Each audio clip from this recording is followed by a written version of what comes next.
नमस्कार, आप लाइव बिहार देख रहे हैं। मैं हूं राजमोहन तिवारी।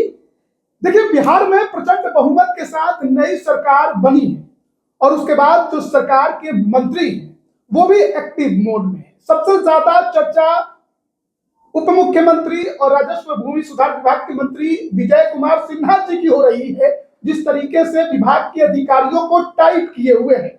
लेकिन इन सब के बीच मुख्यमंत्री नीतीश कुमार ने भी सभी अधिकारियों को आदेश दे दिया कि आप भी प्रत्येक सप्ताह में 2 दिन जनता दरबार लगाकर जनता की समस्याओं को सुनेंगे और उसका निदान वहीं पर तत्काल करने की कोशिश करेंगे।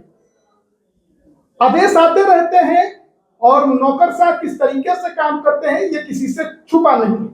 बिहार में अफसरशाही नौकरशाही को लेकर हमेशा चर्चा होती रही है।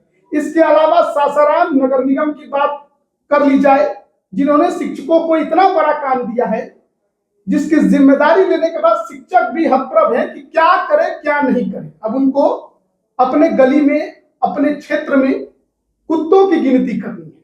हम बात करेंगे, हमारे साथ वरिष्ठ पत्रकार भोलेनाथ जी और वरिष्ठ पत्रकार प्रवीण बागी जी जुड़े हुए हैं। सबसे पहले चर्चा भोलेनाथ जी से ही करते हैं। अब नीतीश कुमार ने आदेश दिया है कि आप लोगों को बैठकी करनी है, समस्या सुननी है। लग रहा है कि इस पर काम होगा। देखिए, अगर हम लोग बहुत पहले जाएं, जब नीतीश जी ने सत्ता संभाली थी 2005 में, तो मुख्यमंत्री का जनता दरबार शुरू हुआ था और वो काफ़ी पॉपुलर हुआ था। लोग बड़ी संख्या में राज्य भर से आते थे और वहीं पर उनकी बात सुनकर के जब मुख्यमंत्री रिमोट जिलों के डीएम और एसपी को फोन करते थे तो उसका निराकरण भी होता था और एक मैसेज भी गया था कि भाई, अगर आप अपने इलाके की समस्या को खुद नहीं समझे सुलझाएंगे और ये सीएम के पास जाएंगे तो फिर एक क्लास लग जाएगी आपकी और फिर उसको उस ढंग से आपको पूरा करना पड़ेगा। तो वो एक बात थी जो एक अच्छा इम्पैक्ट डाल रहा था शासन सुशासन प्रशासन पर, वो फिर बाद में धीरे धीरे खत्म हो गया। अब इधर जो है, जैसा कि आपने जिक्र किया कि विजय सिन्हा चर्चा में रहे कि वो जनता दरबार भी लगा रहे हैं और जो सबसे ज्यादा नीतीश कुमार मुख्यमंत्री के रूप में हमेशा ये हाईलाइट करते रहे हैं कि अगर राज्य में सबसे बड़ी कोई समस्या है तो भूमि सुधार को लेकर के है। इतने मामले हैं कि उसकी गिनती नहीं है और ज्यादातर खून खराबा और लॉ एंड ऑर्डर की स्थिति उसके कारण बनती है। विजय सिन्हा जी को जब से सरावगी जी अध्यक्ष बने, संजय सरावगी भाजपा के जो प्रदेश अध्यक्ष बने, तो उनका ये महकमा विजय सिन्हा जी को मिला और उसके बाद से वो लगातार चर्चा में है। जिस तरह से वो अधिकारियों को जनता दरबार लगा करके हड़काते हैं, फटकारते हैं और गड़बड़ी तो बहुत सारी है, ठीक है। अब उसमें वो अधिकारियों को बुला करके और जब क्लास लगाते हैं तो पता चलता है कि गलती तो कर चुके हैं और जब गलती पकड़ में आती है तो उनकी फिर उसी हिसाब से उन पर कार्रवाई भी होती है, कई जगह सस्पेंड भी हुए हैं। तो वो एक मैसेज जा रहा था। इस बीच जो इस बार जो नीतीश सरकार जो सत्ता में आई है तो उसने 7 निश्चय तीसरा चरण की शुरुआत की है। ये 3rd चरण है। पहले इसका जो है 7 निश्चय 1, 7 निश्चय 2 और 7 निश्चय 3 आया है। तो 7 निश्चय 3 जो है इसी का जो है 7वां जो बिंदु है वो है सबका सम्मान जीवन आसान। अच्छा। उसी के तहत ये सब चीज ये मामला आया है कि सब आदमी जो है, कोई भी आदमी उसको कोई भी समस्या हो वो अपने समस्या को लेके अधिकारी के पास जाएगा और उसके लिए प्रखंड से लेकर के राज्य तक उन्होंने अधिकारियों की जिला तक में सब जगह एक जिम्मेदारी तय करती है कि सोमवार और शुक्रवार यानी सप्ताह में 2 दिन ये अधिकारी फला समय से फला समय तक अपने कक्ष में उपस्थित रहेंगे और लोगों की समस्याओं का सीधे समाधान करेंगे। अब देखिए, अब ये है एक पक्ष कि ये सरकार ने व्यवस्था कर दी, लेकिन अब देखिए सरकार के जो इस व्यवस्था में ही एक दूसरा एस्पेक्ट है जिसमें कि लोगों से सुझाव भी मांगा जा रहा है, क्योंकि सरकार को भी कहीं ना कहीं ये पता है कि अब तक जो अफसरशाही या जो कर्मचारियों का जो रवैया रहता है वो प्रो जनता नहीं रहा है। तो इसलिए हो सकता है कि लोग जाएं और उनकी बात ना सुनी जाए, उनकी समस्या का समाधान ना हो, तो इसलिए उनसे बोला गया है कि आप अपना सुझाव भी दें और शिकायत भी दे सकते हैं कि भाई हमको क्या दिक्कत आ रही है। तो देखिए अभी तक जो है सरकार के, अब दफ्तरों में कहावत था एक समय की 12 बजे लेट नहीं या 2 बजे भेंट नहीं। एक बड़ा अच्छा चर्चा चलता था सचिवालय में था कि भाई और जाइए तो पता चला कि बाबू कहाँ हैं, तो कहीं देखिए ना घास पर धूप सेक रहे होंगे। तो इस तरह की चर्चाएं थी, सरकार तक ये बात पहुंची। अब बायोमेट्रिक आ गया है, तो बायोमेट्रिक से आप यही तो कर सकते हैं कि 10 बजे हम ऑफिस जाएंगे, बायोमेट्रिक से हाजिरी लगा दिए, अब फिर गायब हो गए, उसके क्या कीजिएगा। यही कारण था कि सरकार को कहना पड़ेगा कि भाई आप 2 दिन कम से कम बैठिए। मुख्यमंत्री का स्पष्ट निर्देश है कि आप 2 दिन बैठ करके अपने कक्ष में और लोगों की समस्याओं को सुनिए। तो अब ये जैसे जो लोगों का जो फीडबैक आएगा, समस्याएं सुनते हैं कि नहीं सुनते हैं, ये पूरा एक सरकारी सिस्टम को एक तरह से एक चुनौती है कि कैसे आप लोगों के जो सम्मान और जीवन आसान, सबका सम्मान जीवन आसान, वो कैसे आप कर पाते हैं। क्योंकि आप जब लोगों की बातों को सुनेंगे, उनकी शिकायतों का निपटारा करेंगे, उनके जीवन को आसान बनाने की बात कर रहे हैं, बुजुर्गों को सम्मान देने की बात कर रहे हैं। अभी एक इससे पहले एक आया था कि इसी 7वें निश्चय के तहत कि बुजुर्गों को उनके घर तक सेवा पहुंचाई जाएगी, ये भी बात आई थी। तो इस तरह की चीज़ों को जो अभी तक का हमारा जो प्रशासनिक सेटअप है, देखिए एक चीज होता है कि सेवा का भाव स्वतः स्फूर्त होता है। जब आपके अंदर से कोई भाव आए कि हमको लोगों की सेवा करनी है, तो वो चीज जो है सरकार कैसे अपने अधिकारियों और कर्मचारियों में जगा पाती है, उनको समझा पाती है, उनको अपने दायित्व के प्रति आकर्षित कर पाता है इन सरकार का ये निश्चय, ये एक चुनौतीपूर्ण होगा आने से वाले में। और ये देखिए अभी कितना दिन है, आज हो गया गुरुवार, अब मान के चलिए कि सोमवार, तो 3 दिन का समय है। उस 3 दिन में 19 जनवरी से लागू, 19 जनवरी से होगा, तो सोमवार से जो शुरू होगा तभी मान लीजिए कि करीब 10 दिन का समय है। तो जो सारा सेटअप बन जाए और कैसे समस्याएं आती हैं, समाधान होता है, तो ये एक सरकार के लिए वाकई इस व्यवस्था को, नई व्यवस्था को बनाना और सुचारू रूप से चलाना एक चुनौतीपूर्ण कार्य है। इसमें प्रवीण जी को भी जोड़ते हैं। क्या ऐसा लगता है कि देखिए हमने चुनावों के दौरान देखा है और अक्सर ये सवाल उठता रहा है कि नीतीश सरकार में अब अफसरशाही हावी हो गई है, क्या जो प्रश्न चिन्ह लग गया है सरकार पर, नीतीश कुमार पर जो ठप्पा लग गया है कि अब पूरा का पूरा सरकार अधिकारी चला रहे हैं और उनको जनता से कोई मतलब नहीं है, क्या इस प्रश्न चिन्ह को खत्म करने की कोशिश नीतीश कुमार कर रहे हैं?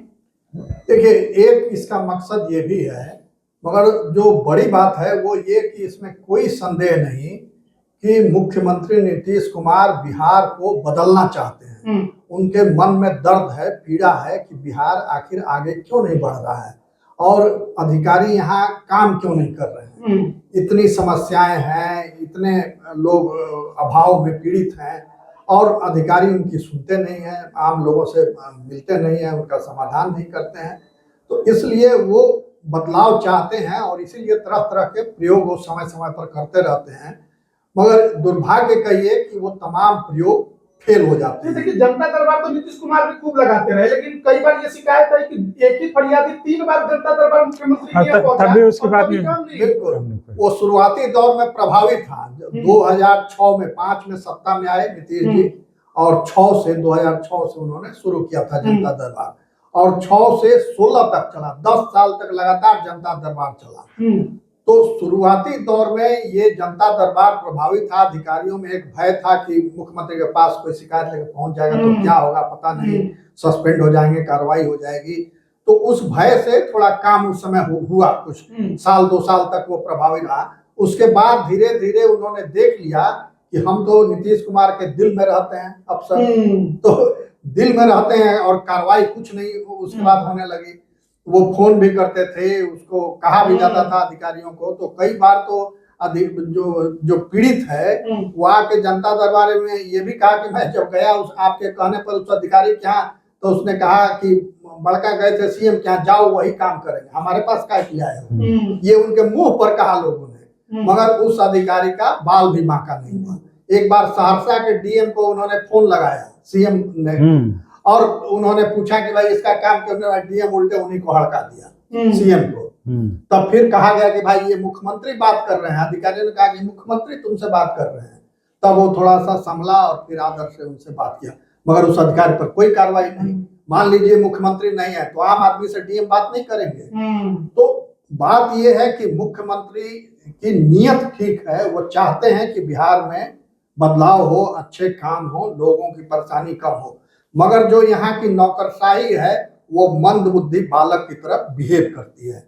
वो सिर्फ पैसा कमाने में यहाँ की नौकरशाही लगी हुई है। और सरकार की ये कमजोरी कही जाएगी कि जो अच्छे अफसर हैं उनको बैक बेंच पर बैठा करके रखा जाता है, और जो निकम्मे अफसर हैं जिन पर भ्रष्टाचार के आरोप हैं, जो खुलेआम पैसा कमाते हैं, उनको फ्रंट पर वो रखते हैं। तो वो सिर्फ अपने मिशन में लगे रहते हैं कि ज्यादा से ज्यादा पैसा कमाओ। और अभी आपने देखा होगा कि ये वो बिजली बोर्ड के थे हंस जी, उनके घर से कितनी संपत्ति मिली, या कुछ दस्तावेज मिले सब संपत्ति का, प्रॉपर्टी का, और उनको फिर जेल में भी रहे, अब फिर उनको ज्वाइन करा दिया गया, पोस्टिंग दे दी गई उनको। तो जब तक ये सिलसिला चलता रहेगा, आप अधिकारियों को अपने जिगर का टुकड़ा मानते रहिएगा और उन पर कार्रवाई नहीं कीजिएगा, तो जैसे अब तक योजनाएं आपकी फेल होती रही, ये भी योजना फेल हो जाएगी। आपने 10 साल उस समय चलाया जनता दरबार 6 से 16 तक, फिर 20 में जब सीटें घट गई, 44-42 सीट आ गई नीतीश जी की, तो फिर इन्होंने शुरू किया जनता दरबार कि जनता का विश्वास कम हो गया, हमें तो विश्वास अर्जित करें, और वो 23 में फिर बंद हो गया जनता दरबार उनका। तो कई सूचना के अधिकार के तहत मांगा गया सूचना कि भाई जनता दरबार में कितनी शिकायतें आई, कितने पर कार्रवाई हुई, तो इसका कोई रिकॉर्ड उनके पास नहीं। और एक दिन 800 से 1000, कई बार तो 1000 से ऊपर भी शिकायतकर्ता आते थे। बाद में उसकी संख्या सीमित कर दी गई, लिमिटेड लोगों को बुलाया जाने लगा, तो उसका कोई इम्पैक्ट नहीं हुआ, वो फ्लॉप साबित हुआ। बल्कि और लोगों की निराशा बढ़ गई कि भाई मुख्यमंत्री के यहाँ जाने पर भी समाधान नहीं हो रहा है, तब हम कहाँ जाएं। लोग निराश हताश होकर बैठ गए, और इसीलिए उस समय 20 में सीटें कम हो गई नीतीश कुमार की। तो फिर वही प्रयास कर रहे हैं, जनता का विश्वास जीतने की कोशिश है। मैं थोड़ा सा प्रवीण जी में जोड़ना चाहूंगा कि जो बाद में जो 23 में जो शुरू हुआ था, फिर जो दोबारा उसमें जीत के आए थे, तो पहले था कि कोई भी अपनी अर्जी लेके पहुंच जाता था जनता दरबार शुरुआती दौर में। बाद में अधिकारियों द्वारा स्क्रूटनी होता था कि किसको आने देना है, किसको नहीं आने देना है। तो वो एक प्रायोजित टाइप का शो हो गया है। उसमें वही लोग आते थे जिनको अधिकारी चाहते थे, और एक बंद कमरे में मीडिया भी बैन कर दिया। हाँ, मीडिया जाती थी और एक प्रेस कॉन्फ्रेंस होता था, लेकिन उसमें बड़ा लिमिटेड कर दिया गया उसको। पहले खुला होता था, बंद एक हॉल में होने लगा, और वो भी पहले से मामला पता है कि इनका ये मामला है, उस पर सीएम ये कहे, सीएम को बता दिया जाता था कि ये है, फिर उसके हिसाब से आता था। अधिकारी लेकर आते थे और फिर छोड़ते थे। वहाँ पहुंचाया जाता था। और उसमें पत्रकार अगर कोई हार्ड क्वेश्चन कर देते थे तो पूछा जाता था कि आप किस अखबार से हैं, कहाँ से आए हैं, इस तरह की बात। दूसरी बात, मैं प्रवीण जी और राजमोहन जी, मैं ये कहना चाह रहा हूँ कि सरकार का एक सिस्टम काम करता है। उसी सिस्टम में जिला है, राज्य है, जिला है, अनुमंडल है, प्रखंड है, और इस सब पर एक अलग अलग स्तर पर अधिकारियों की तैनाती होती है, वो काम करते हैं। आपका अगर जिला स्तर तक का, प्रखंड स्तर तक का, अनुमंडल स्तर तक का जो है सिस्टम फेल है, ये साबित होता है तभी वो आदमी आपके पास आ रहा है सीएम के जनता दरबार में। अगर आपका वो सिस्टम काम करता है तो किसी को आने की जरूरत नहीं थी, और आने के बाद भी अगर उसके समस्या का समाधान नहीं होता है तो ये तो बड़ा आश्चर्यजनक है, ड्रामेबाजी है कि भाई इसका मतलब है कि हम लोग कहाँ खड़े हैं, कोई सुनने वाला नहीं है, न प्रखंड सुन रहा है, न अनुमंडल सुन रहा है, न जिला सुन रहा है, न राज्य में सुना जा रहा है, तो आखिर फरियादी जाएगा कहाँ। और उसी अभी जो नई व्यवस्था शुरू हो रही है, उसी अधिकारी के पास आप भेज रहे हैं जो अधिकारी शिकायतों को दबा के सालों साल से बैठा हुआ है। तो कार्रवाई उस पर तत्काल होनी चाहिए कि जनता के कितने आवेदन तुम्हारे यहाँ लंबित है, अब तक कार्रवाई हाँ, और उस पर तुरंत एक्शन होना चाहिए, दंडित किया जाना चाहिए। तो वो प्रक्रिया, दंड वाली प्रक्रिया जो है वो नीतीश सरकार में नहीं है, और इसीलिए सारा इनका अभियान जो नेक नियति से बनाया गया है, बिहार की प्रगति के लिए बनाया गया है, लोगों की खुशहाली के लिए बनाया गया है, वो सब फ्लॉप सोसाइटी। अच्छा, ये जो 2 दिन बैठने का इन्होंने शुरू किया है, तो इसकी जांच कौन करेगा, कौन देखेगा कि बैठ रहे हैं कि नहीं बैठ रहे? ये तो पहले से भी था, ये पहले हर थाने में शनिवार के शनिवार निर्देश दिया गया था कि साहब भूमि संबंधी समस्याओं का समाधान सीओ और थानेदार मिलकर करेंगे थाना में, उसका क्या हुआ? कोई उसका ट्रैक रिकॉर्ड है, कोई फीडबैक है सरकार के पास? अब नए विजय सिन्हा जी ने लगाया कि अब अंचल कार्यालय में थानेदार आएंगे तो उससे क्या फर्क होगा, ये वहां जाए और वो यहाँ आए? जब तक जनता की समस्याओं का समाधान नहीं होगा, अधिकारी कार्रवाई नहीं करेंगे, तो कार्रवाई के नाम पर उनको पैसा चाहिए। तो ये कहीं हमको तो डर ये है कि ये पैसा खींचने का नया एक माध्यम न बन जाए इनका ये जन शिकायत अभियान। अच्छा, हाँ, मुझे ये डर है, देखिए नया स्रोत खुल जाएगा। देखिए इसीलिए मैंने कहा कि ये एक बड़ा चुनौतीपूर्ण होगा। जैसे आपने कहा ना कि भाई ये चेक कौन करेगा, कि अगर 10 बजे आना है तो अधिकारी आए या नहीं आए, उनके पास कितनी शिकायतें आई, उसमें से कितना का निपटारा हुआ, कितने में उन्होंने क्या संज्ञान लिया, क्या कार्रवाई हुई।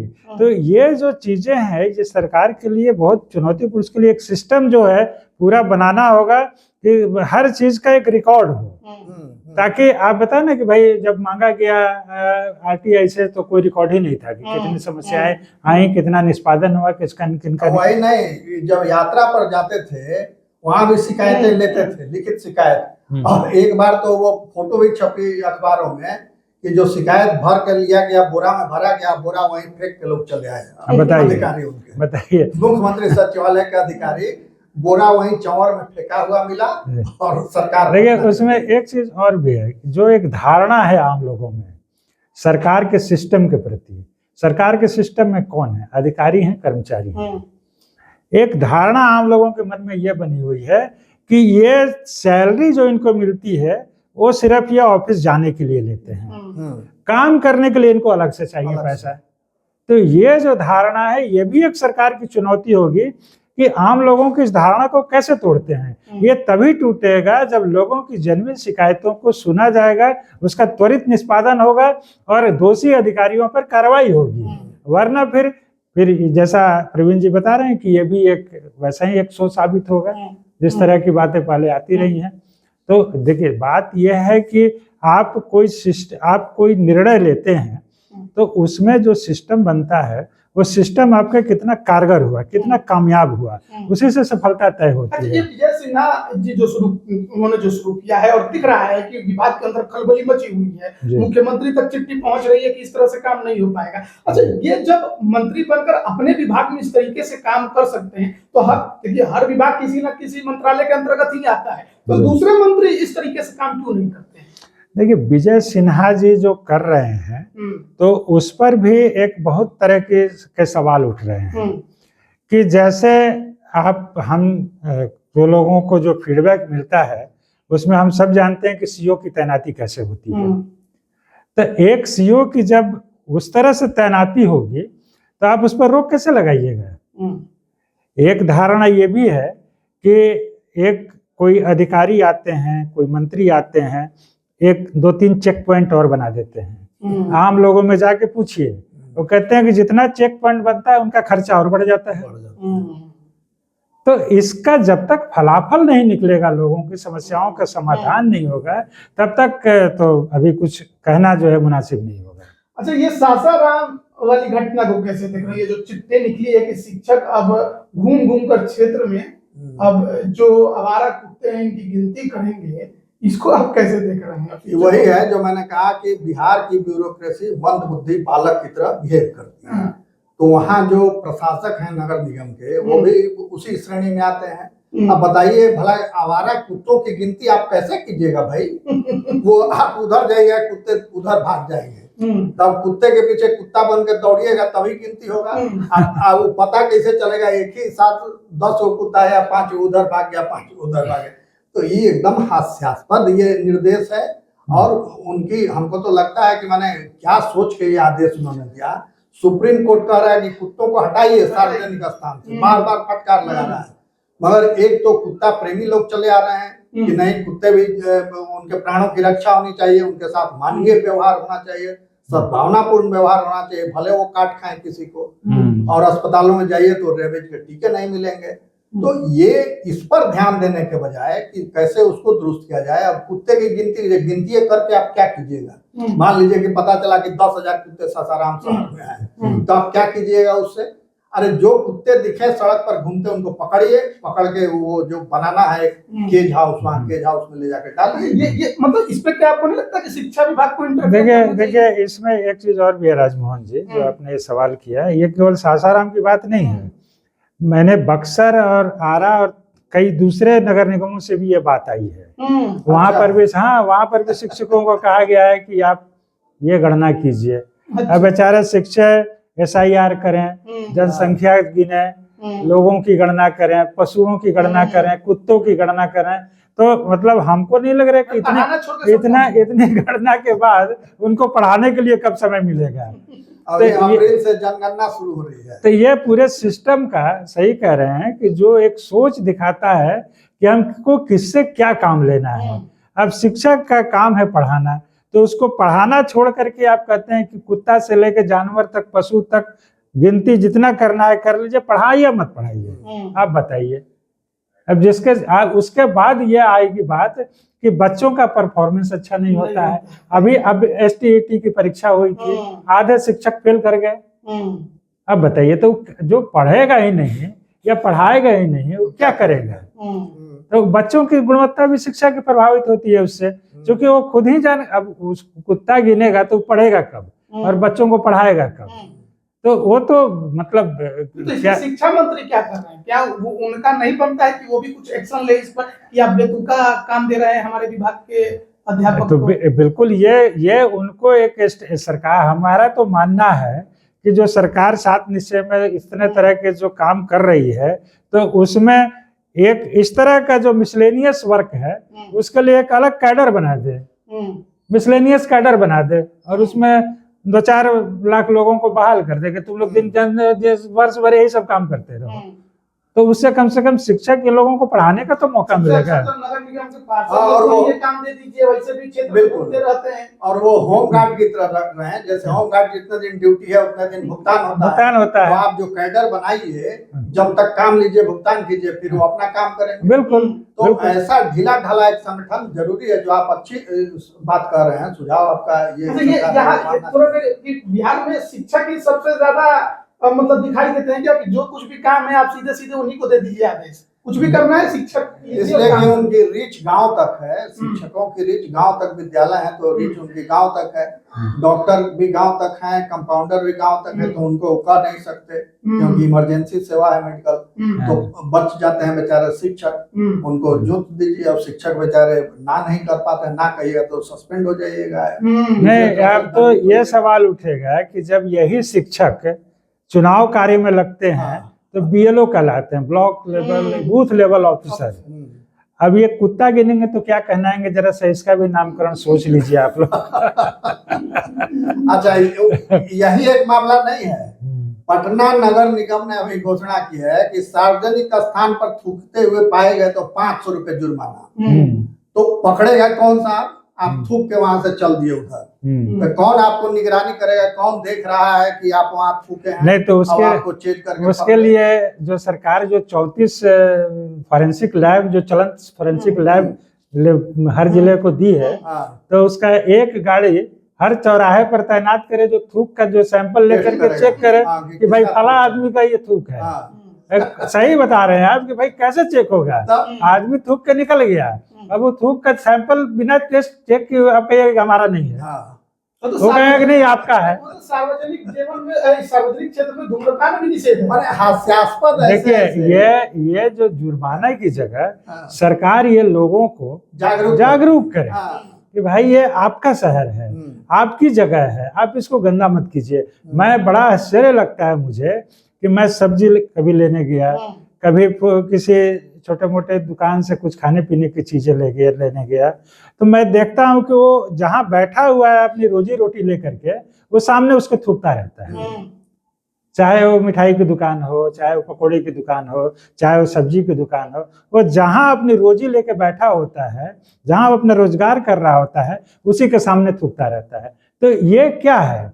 आप उसको क्या कीजिएगा? इसके लिए जागरूकता फैलाना ही एकमात्र ये है कि भाई आप जहाँ बैठे हुए हैं वो स्वच्छ रखिए। स्वच्छ नहीं, उसको जो है एक और कारण है कि भाई आप गंदगी फैलाइएगा, बैक्टीरियल इन्फेक्शन से बीमार पड़िएगा।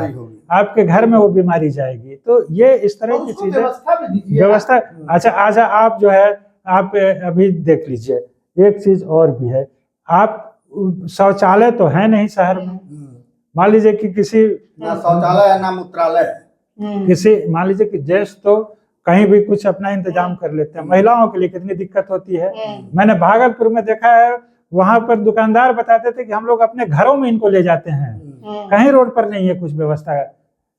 तो अब जैसे मान लीजिए कि एक और चीज इसी से जुड़ा हुआ, जो आम लोगों का जो सवाल आप उठा रहे हैं और हम लोग डिस्कस कर रहे हैं, अब आप बताइए कि पटना में पार्किंग की व्यवस्था है नहीं प्रॉपर, लोग सड़क पर किनारे में गाड़ियां लगाते हैं और ट्रैफिक पुलिस वाले उसको उठा ले जाते हैं, कहते हैं कि इलीगल पार्किंग है।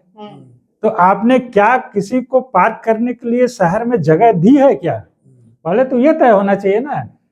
आप अपने चैनल के माध्यम से इस चीज को उठाइए और लोगों से फीडबैक मांगिए कि पूरे पटना शहर में कितना पार्किंग स्थल है। गाड़ी उठाएंगे हमारी और आपकी। हाँ, आप चले जाइए पटना हाई कोर्ट के पास, वहाँ एल.एन. मिश्रा इंस्टीट्यूट है, उसके सामने वाली सड़क और हाई कोर्ट के बीच वाली सड़क जो है, पूरा यहाँ से वहां तक स्कूटर लगा रहता है। पटना वीमेंस कॉलेज के सामने ट्रैफिक जाम हो जाता है, इतनी गाड़ियां लगी, रॉन्ग साइड से लोग वहां जाते हैं, तो वहां से गाड़ी नहीं कभी उठाते, हमने देखा है। आप चले जाइए वीर चंद पटेल पथ में, जहाँ पॉलिटिकल पार्टियों का दफ्तर है, पूरी सड़क जाम रहती है उनके नेताओं की गाड़ियों से, मगर कभी वहां हमने नहीं देखा कि ऑपरेशन चला गाड़ी उठोचन करके ले जाओ। तो ये सॉफ्ट टारगेट चुनते हैं क्योंकि उनको टारगेट पूरा करना है कि आज इतना फाइन वसूलना है, तो उतना फाइन वसूलते हैं, उसके लिए जिसकी जिसकी गाड़ी। इसमें एक चीज और गौर करने लायक है, जो मैंने एक दो ट्रैफिक जो चालान करते हैं उनसे जब मैंने बात की,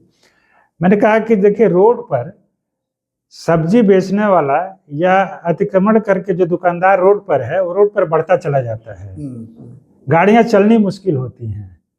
आप कहते हैं गाड़ी अगर कोई मतलब एक सही जगह पर भी पार्क किया किनारे में भी, तो आप उसकी गाड़ी उठा लेते हैं, आप उसको चालान कर देते हैं। सब्जी वाला जो बढ़ता जा रहा है उसको कहीं नहीं रोकते हैं, बोले कि पल्ला झाड़ लिया उन्होंने, कहा कि नहीं ये मेरा काम नहीं है, ये तो नगर निगम तय करेगा। सब्जी विक्रेताओं को या जो इस तरह से एनक्रोचमेंट करते हैं उनको नगर निगम देखे। हम तो भाई रोड, अब जब मान लीजिए कि अगर पूरा रोड उनसे एनक्रोच है तो गाड़ी लगाएगा कहाँ लोग, लेकिन आप लगाइए और उसको उठा लेंगे। ये देखिए, ये अफसरों में सगुफेबाजी की शौक बढ़ती जा रही है। अब एक ट्रैफिक एसपी थे यहाँ पटना में, उन्होंने फरमान जारी किया कि किसी भी चौक चौराहे पर अगर ऑटो खड़ा रहा तो जुर्माना लगेगा वहाँ दिखा तो, और वो आदेश उनका सर्कुलेट हुआ मगर कोई कार्रवाई नहीं हुई। आज भी आप देख लीजिए पटना में जितने चौराहे हैं, तिराहे हैं, हर जगह ऑटो वाले खड़े रहते हैं 10-5 लगा के वहाँ, और उसके चलते वहाँ चौराहे पर ट्रैफिक जाम रहता है, मगर कोई कार्रवाई नहीं।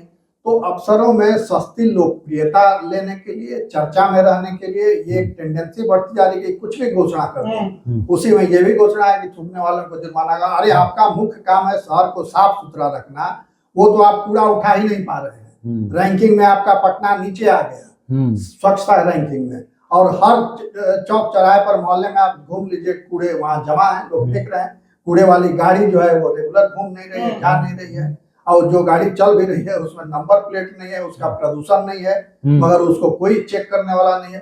तो ये पूरी स्थिति ऐसी जटिल हो गई है, क्योटिक हो गई है। एक अकेला मुख्यमंत्री क्या करेगा, और मुख्यमंत्री भी कड़क डिसीजन ले, निर्णय ले, 4 बड़े अफसरों को दंडित कर दें, तो देखिए सब लाइन अप हो जाता है। सिर्फ इच्छा शक्ति का सवाल है। एक ईमानदार थानेदार किसी थाने में चला जाता है, थाने की सूरत बदल जाती है, क्राइम रुक जाता है वहाँ। एक एसपी जिले में ईमानदार हो जाता है तो जिला छोड़ के अपराधी भाग जाते हैं। डीएम बढ़िया चला गया तो जिले का विकास हो जाता है कितना। तो सीएम अगर ठीक से चाहे तो बिहार क्यों नहीं बदल सकता है?